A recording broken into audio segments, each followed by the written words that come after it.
지난 시간에는 근해 어장의 소유 형태에 대하여 살펴보았습니다. 이번 시간에는 구한말 어장 이용의 특질을 요약하고 식민지기 어권 제도로의 연결고리를 구성하는 것으로 이번 강의의 매짐을 대신하고자 합니다. 구한말 어장은 자원이 이동성인가 정착성인가의 특성에 따라 다양한 이용과 소유제도가 발달되는 양상을 보이고 있습니다.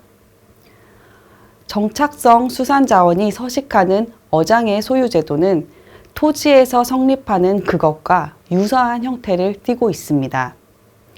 따라서 이들 어장에 대해 과거부터 사적 소유권이 성립되어 매매, 양도가 가능하였습니다. 물론 일부는 공동체가 총유하는 형태가 나타나기도 했지만 동시에 아무도 소유하지 않는 자유접근체제도 발견되는 등 사유, 공유, 총유, 자유접근이 혼재되어 있었습니다.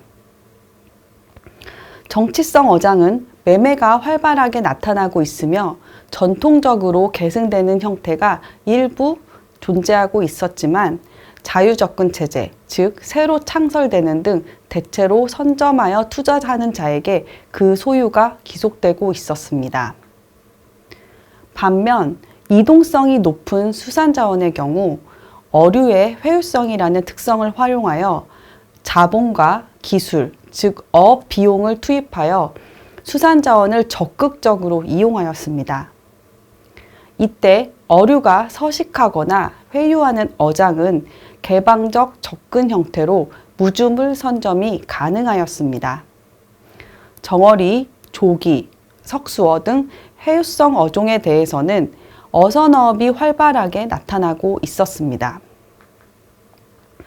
특히 한 어기에 다량으로 어획되는 이동성이 강한 어종은 어획의 풍용, 즉 어획고의 불확실성이 반영되어 선단 구성원 간에 어획물을 균등 배분하여 임금으로 지급하는 보합제가 발달하기도 하였습니다. 즉 대규모 어업은 자본가, 어업자, 종업자 등 3자의 경제적 이해관계를 바탕으로 경영되고 있었습니다. 구한말 수산업에서는 어업자, 자금원과 유통간, 긴밀한 관계 성립이 확인됩니다. 구한말 근해 어장에 대한 이용은 조선시대와 마찬가지로 여전히 자유접근 체제가 존속되고 있었습니다. 즉 어업을 영위하려는 자에게 어장에 대한 권리를 부여하는 체계로 선정과 관행에 의해 점유를 용인하는 것으로 요약됩니다.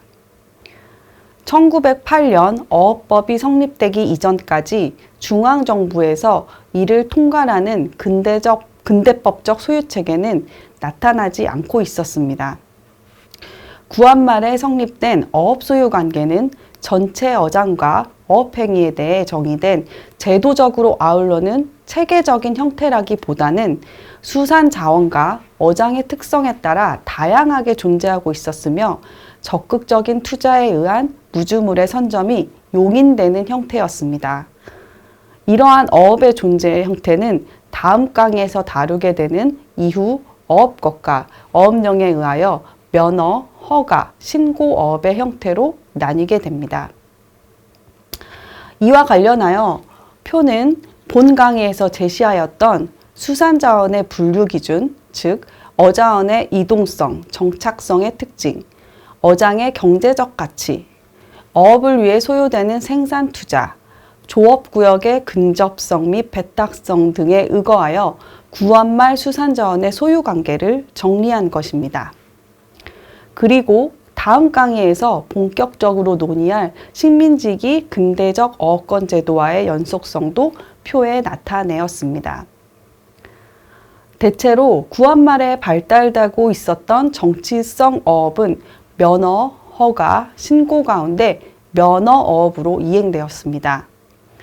또한 기존에 성립된 개의 소유 관계와는 별개로 혜택, 김을 제외한 정착성 수산자원은 제6종 면허업어, 즉 총유로 개편되었습니다. 그리고 이동성이 높은 어류에 대한 어업은 조선 후기부터 구한말까지 가장 발달한 형태였던 어전 등 정치성 어장의 경우 제1종 면어업으로 석수어, 조기, 멸치, 정어리어업 등 회유성이 높은 어업은 제3종 면어업과 제4종 면어업으로 각각 연속되었습니다. 그리고 그 외 기존의 자유접근 체제였던 원거리에 위치한 바다에서의 조업은 허가어업의 형태로 이행되었습니다. 요컨대 실력에 의한 개인 소유, 경제적 이해관계에 의거한 어업 경영 등 혼재된 구례의 어업 소유 관계는 식민지기 어업권 제도에 의해 면허와 허가, 그리고 신고의 3단계 체계로 제도화되게 됩니다. 지금까지 세 번째 강의 한말의 수산업과 근대적 어업법의 도입을 주제로 진행하였습니다. 이를 위해 한말의 수산 관련 주요 사료인 한국수산지를 활용하여 당시의 어장 이용과 소유 행태를 살펴보았습니다. 다음 시간인 네 번째 강의에서는 근대적 어업법의 도입 과정과 전통적 질서의 변화를 주제로 강의를 진행하도록 하겠습니다. 이것으로 세 번째 강의를 마치겠습니다. 감사합니다.